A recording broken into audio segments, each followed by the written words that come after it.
এই দেখেন বীজ ফালাইছিলাম আর বীজের থেকে কি সুন্দর চারা গজায় আসছে। এই দেখেন রুট,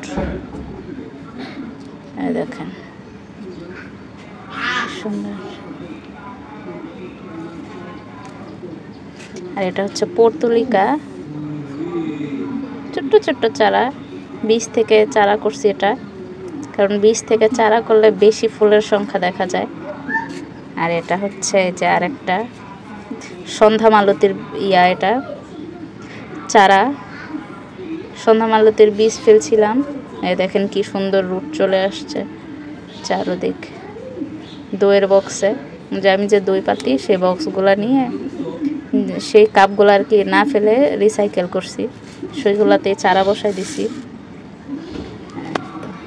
আর এই যে দেখেন এখানে কতগুলো হয়েছে চারা, সব বীজ থেকে চারা করছি। আর এই যে দেখেন, এই দেখেন এখানেও কতগুলো চারা বসাইছি। এগুলো হচ্ছে সব সন্ধ্যা মালতীর হলুদ আর নর্মাল যে দেশি জাত ওগুলা।